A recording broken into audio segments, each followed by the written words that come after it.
اب بات سے بات جیسے چلتی ہے نا، تو جب بات ذہن میں آتی ہے تو ایک دوسری بات بھی کہے جاتے ہیں۔ یہاں جب خدا کریم نے یہ بتایا کہ یہ اہلہ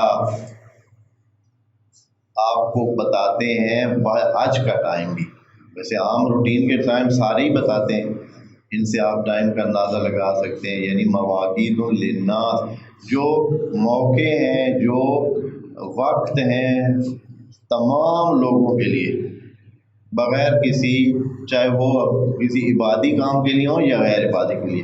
لیکن ساتھ ہی خدا کریم نے یہ کہا ہے کہ آپ کے حج کا ٹائم بھی اسی چاند سے ہی پتہ چلتا ہے، حج کا ٹائم بھی چاند سے پتہ چلتا ہے۔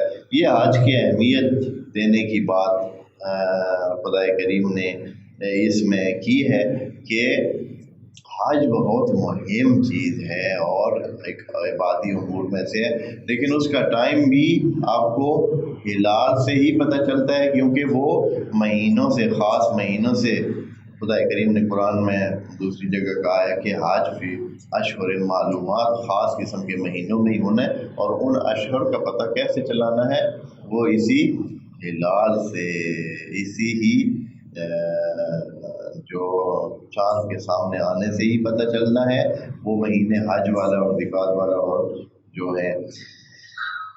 اب جو حج کی بات ہوئی چاند کی، چاند سے بات ہوئی وقت کی، وقت سے بات ہوئی حج کی، کہ حج کا پتہ بھی چاند سے، حج کے وقت کا تعین بھی چاند سے ہی ہوتا ہے۔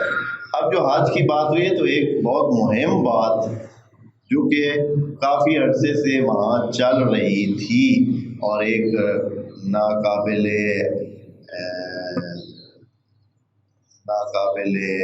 عمل سمجھنے کے، یعنی ناقابل قبول چیز تھی جو عربوں میں رائج تھی، اس کے توڑ کے لیے ایک بات یہاں خدا کریم نے کہا کہ یہ بھی، اب حج کی بات ہوئی ہے تو حج کی بات میں یہ بات بھی ساتھ کہتے جائیں۔ کیا تھا حج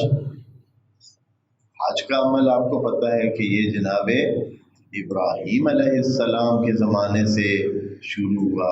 وَأَذِّن فِي النَّاسِ بِالْحَجِّ، جناب ابراہیم کو حکم ہوا تھا کہ آپ کعبے کی تعمیر کریں، کعبہ کو بنائیں۔ حضرت نے کعبہ کو بنایا، تیار کیا، اور پھر اللہ تعالیٰ نے کہا کہ آپ یوں کرو کہ وَأَذِّن فِي النَّاسِ بِالْحَجِّ، آپ جو ہے لوگوں میں منادی کر دیں حج کی، کہ لوگ اس بیت اللہ کی طرف حج کے لیے آیا کریں۔ جناب ابراہیم کی وہ زوردار شخصیت اور ان کا کردار اور ان کی توحید پر مبنی کارنامے ساری دنیا میں اس وقت ہی مشہور تھے، اور ان کا طرز عمل اور لوگوں میں بہت پسندیدہ تھے۔ جناب ابراہیم ایک قسم کے اسی زمانے میں اپنی زندگی میں بھی وہ ہیرو کے لیول کے انسان تھے اور مانے ہوئے انسان تھے، اپنے اچھے رویوں کی وجہ سے۔ آپ کو بتایا نا کہ وہ خصوصاً مہمانوں کے لیے اور دوسروں کو کھلانے کے حوالے سے اور دوسروں کی خدمت کرنے کے حوالے سے ان کا رویہ بہت ہی عجیب ہے۔ قرآن میں ایک قصہ اس کا جو درج ہوا ہے، وہ جو رشتوں کی نوازی انہوں نے کرنی چاہے۔ دو بندے ملنے آئے، انہوں نے یہ نہیں پوچھا کہ آپ کون ہیں، کدھر سے ہیں، یا آپ کے نام کیا ہیں اور کرنے کیا ہیں اور ادھر کیا کر رہے ہیں اور مجھے کیوں ملنے آئے ہیں اور میرا اور آپ کا تعلق کیا ہے، کچھ بھی نہیں۔ بس دو مہمان ہیں، آئے ہیں، ملے، ان کو کہا کہ آپ بیٹھیں یہ گھر میں، اور کچھ بھی نہیں تھا۔ دو بندوں کے لیے، یا دو یا چار بندے ہوں گے، ان کے لیے کیا کر دیا جی، اپنا چھوٹا سا بیل موجود تھا، اس کو ذبح کر دیا، بھون کر لے آئے۔ جب بھون کر لے آئے، سامنے رکھا تو دیکھا کہ وہ تو کھا ہی نہیں رہے۔ تو یہاں حضرت ابراہیم کو تھوڑا سا ہوا، یار ان کو کیوں نہیں کھا رہے؟ تو تب انہوں نے پوچھا آپ کون ہیں، کدھر سے آئے ہیں، کیا کرنے آئے ہیں؟ تو پھر انہوں نے کہا کہ ہم اس لیے نہیں کھا رہے کہ ہم فرشتے ہیں، ہم ملائک ہیں، اور ملائک جو ہے وہ یہ چیزیں کھا نہیں سکتے ہیں، وہ جسمانی وجود نہیں رکھتے ہیں، وہ اور طرح کا وجود رکھتے ہیں جن کو ان چیزوں کی ضرورت نہیں ہے۔ تو تب ان کو پتہ چلا کہ یہ کون ہے، یعنی اس لیول کی کہانی تھی. اور یہ بھی بہت معروف ہے، مشہور ہے، لکھا ہوا ہے کتب میں کہ جناب ابراہیم پاک کا 2 دن بھی بھوکے بھی رہ جاتے تھے صرف اس وجہ سے کہ ان کو کوئی مہمان نہیں ملتا تھا ساتھ کھانا کھانے کے لیے، کیونکہ وہ کہتے تھے میں نے اکیلے کھانا نہیں کھانا ہے، کوئی ساتھ ہوگا کھانے والا تو پھر اکٹھے بیٹھ کے کھائیں گے، اکیلے نہیں کھانا. اب اگر مہمان 2 دن نہ ملے تو پھر کیا کریں؟ پھر وہ انہوں نے بھوکا ہی رہنا ہے پھر. تو وہ اس طرح، تو یہ اس ٹائپ کا بندہ تھا. تو حضرت ابراہیم علیہ السلام کو حکم ہوا کہ آپ حج کا اعلان کریں لوگوں میں، اور ساتھ ہی اللہ نے گارنٹی دی کہ آپ کی طرف لوگ بھاگے بھاگے آئیں گے ہر وادی سے، من کل فج عمیق، چھوٹے چھوٹے پگڈنڈیوں پہ چل کے آنا پڑا، پیدل آئیں گے، سواریوں پہ آئیں گے، جیسے ہو سکا لوگ آپ کی طرف ٹوٹ کر آئیں گے. اللہ کا جیسے کہنا تھا پھر وہی ہوا اور لوگ کعبہ کی طرف ہوئے. تو حج رائج تھا، حج جو ہے وہ اللہ کے لیے ہی تھا. مشرقین بھی، حتیٰ مشرقین تھے نا، مشرق کا معنی یہ ہے کہ اللہ کو بھی مانتے تھے ساتھ دوسروں کو بھی مانتے تھے، اللہ کو بھی مانتے تھے ساتھ دوسروں کے لیے دوسروں کو مانتے تھے. تو حج اللہ کے لیے کرنے آتے تھے. تو آج ان کی روش یہ تھی، ایک سوچ ہے جیسے ابھی ادھر ہمارے ہاں اس قسم کی غیر ضروری سوچیں ہمارے بہت سارے معاشروں میں موجود ہیں. کیا اس قسم کی بناوٹی سوچیں کہ ایسا کیا تو یہ ہو جائے گا، فلاں رنگ پہننا تو یہ تو بڑا یہ مسئلہ ہو جائے گا، فلاں موقع پہ یہ کرنا اس طرح ہو جائے گا. ان کو کسی نے شروع کرایا یا کسی نے کہا کہ آپ جب گھر سے نکلتے ہیں دروازے سے تو گناہ گار گھر میں گناہ گار ہونے کی حالت ہے ابھی آپ کی، اس لیے کہ سارے گناہوں سے مرتکب ہوتے رہے ہیں اور سارے گناہ کرتے رہے، آپ حج کی طرف جا رہے ہیں. تو گناہوں کا پورا کیا ہے بستہ لے کر آپ جا رہے ہیں حج کی طرف. اب اس دروازے میں پاک ہو کر داخل ہونا، جب تک آپ کا حج مکمل نہ ہو، گناہ گار ہوں، پھر اپنے دروازے میں داخل مت ہونا. اس گھر میں آپ پاک ہو کر ہی تمہیں آنا ہے. تو اس طرح کیا ہوتا جی، حج کے دوران مکہ کے لوگ بھی تھے زیادہ، وہ بھی حج کرتے تھے، یعنی سارے ہی حج کرتے تھے، وہ بھی حج کرتے. تو وہ کیا کرتے تھے، اب حج کے دوران ان کو اگر گھر میں آنا پڑتا یا وہ کوئی ضروری کام ہوتا تو پھر وہ یہ کرتے کہ بھائی اب دروازے سے تو میں نے صرف پاکیزگی کی حالت میں ہی واپس آنا ہے. تو آپ کیا کریں، وہ اپنے گھروں کی دیواروں سے چھلانگیں لگا کے اندر آتے تھے. بھائی دروازے سے میں نے ناپاکی حالت میں واپس نہیں آنا ہے، اب میں نے حج مکمل کر کے پاک پاکیزہ ہو کر ہی اس دروازے میں داخل ہونا ہے. کوئی کھڑکی، کوئی دروازہ، کوئی دروازے سے نہیں، دیوار سے پھلانگ کے، کوئی کھڑکی سے اندر آتا تھا، کوئی چھت کے دوسروں کی چھتوں پہ چڑھ کے ادھر سے اپنے گھر اتر آتا. کیا بھائی میں نے دروازے سے نہیں جانا ہے. یہ حج میں یہ ایک پریکٹس موجود تھی. اس پریکٹس کو ختم کرنے کے لیے خدا کریم نے ایک فارمولہ بتایا کہ اے انسانوں، تقویٰ کا تقاضا یہ ہے کہ جدھر بھی جائیں، کسی بھی بیت میں داخل ہوں، کسی بھی بیت میں داخل ہوں، تو عزت دار طریقہ یہ ہے کہ آپ اس کے دروازے سے داخل ہوں.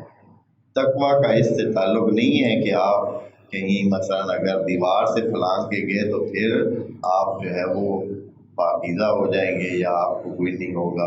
تو یہ ایک چیز پھیلائی ہوئی تھی لوگوں کے ذہنوں میں، اور جیسے ابھی بھی ہے بہت سارے لوگوں کے ذہنوں میں بہت ساری باتیں ایسے خام خواہ ڈال دی گئی ہیں کہ یہ کریں گے تو فلاں ہو جائے گا. آپ نے اس قسم کے آپ کو اگر آپ جب نکلتے ہیں تو آپ کا سامنا اگر مثلا سامنے بلی آ گئی ہے تو یہ ہوگا، اگر آپ کے سامنے کوئی مثلا کبوتر آ گیا ہے تو پھر اور طرح آپ کو آگے سامنا ہو گیا، اگر آپ کو مثلا کوئی اچھا بندہ مل گیا ہے، نیک بندہ مل گیا ہے تو اس طرح، اور اگر آپ کو کوئی دوسرا بندہ مل گیا ہے تو آپ کی قسمت جو ہے آج خراب ہو جائے گی، یا پتہ نہیں کیا کیا لوگوں نے ایک سلسلے بنائے ہوئے ہیں، اور کہ فلاں دن جو ہے جو پیدا ہو وہ اس طرح ہوتا ہے، اور جو مثلا فلاں دن پیدا ہو تو وہ اس طرح ہوتا ہے، کیا کیا یعنی خام خواہ کیسے نا. تو خدا کریم ان چیزوں کو کہتا ہے کہ یہ اصلاً ان کا کوئی تعلق نہیں ہے ان چیزوں کے ساتھ. تقویٰ اور انسان کی جو کردار کی شائستگی ہے وہ ان چیزوں پہ نہیں رکھی ہے کہ آپ مثلا فلاں طرح کا وہ اپنائیں یا فلاں طرح کا کام کریں. دیکھیں کہتے ہیں آج کی بات ہوئی تو اس بات سے یہ تعلق اس کا یہ ہے، چاند کی بات تھی اور کہاں بات عربوں کے اس، یا ٹوٹلی انسانوں کو یہ سبق خدا کریم دے رہا ہے کہ پھر یہ ہے کہ ہر چیز کا ایک باب ہوتا ہے. شاید یہ اس بات کی طرف بھی انسانوں کو دے کہ اے انسانوں، ہر کام کا ایک طریقہ ہوتا ہے، ہر گھر کا ایک دروازہ ہوتا ہے. اس کا مطلب یہ ہے کہ ہر کام کا ایک طریقہ ہوتا ہے، اسی طریقے سے آپ کریں گے تو ہوگا. جو لوگ شارٹ کٹ کے چکر میں ہوتے ہیں ان کو خدا کریم یہاں بتا رہا ہے کہ یہ شارٹ کٹ اور دیوار سے پلانگنے والا کام نہیں کرنا ہے. شارٹ کٹ کا مطلب ہوتا ہے کہ صحیح طریقے سے آپ کام نہ کریں اور آپ چاہیں کہ جلدی سے کیا ہو جائے، اپنے اس مقصد پہ پہنچ جائے. نتیجہ کیا ہوگا؟ نتیجہ فیل ہوگا. وَلَيْسَ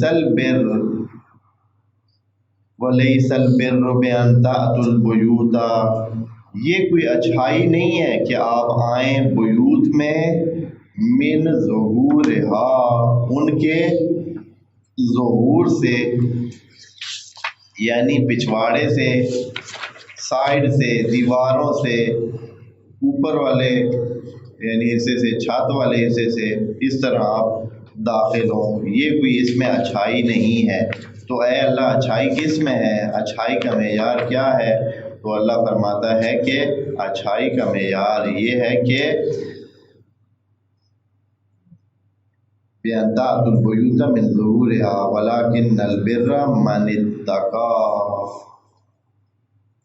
بر انسان کے اندر ہے، یہاں نہیں بتایا کہ انسان کے فعل کے اندر ہے. دیکھیں یہ بڑی بات یہ کی ہے کہ اچھائی یہ نہیں ہے کہ آپ گھروں میں داخل ہوں دروازوں سے ہٹ کر، اور جب آگے کیا کہا ہے ولیکن کے ساتھ کہا ہے کہ اچھائی یہ ہے کہ من اتقیٰ، کہ کوئی تقوی اختیار کرے، یعنی وہ کردار پہ لے گئے، من لے آئے ہیں. بات تھی کہ اچھائی کیا ہے؟ اچھائی یہ نہیں ہے کہ دیواروں سے پناہ کر کھڑکیوں سے اندر آئے، چھتوں سے اترے، اور جب اس کو دوسری طرف بیان کرنا چاہا تو کہا من اتقیٰ، یعنی کردار مہم ہے، وہ اندر مہم ہے. انسان کے اندر وہ جو تقویٰ کی خاصیت ہے، تقویٰ کا معنی پہلے بھی یاد کر چکے ہیں. تقویٰ یعنی بچاؤ مہم ہے، خرابی سے بچنا مہم ہے. تقویٰ کرے. وَلَٰكِنَّ الْبِرَّ مَنِ اتَّقَىٰ، بر اور اچھائی یہ ہے کہ کوئی متقی ہو، بچنے کی تدبیر کرے، یعنی وہ سوچ یہ رکھے، نیت یہ رکھے، اپنے اندر اس میں یہ چاہت موجود ہو کہ وہ بچنا چاہتا ہے. اور کیا پھر یہاں ایک اور تبدیلی بھی کر دی، وَأْتُوا الْبُيُوتَ مِنْ أَبْوَابِهَا. خدا کریم نے حکم دے دیا کہ جب کبھی آپ نے آنا ہو، کسی بھی چیز کو اپنانا ہو، کرنا ہو، انجام دینا ہو، تو اس کے دروازے کی طرف سے آئیں.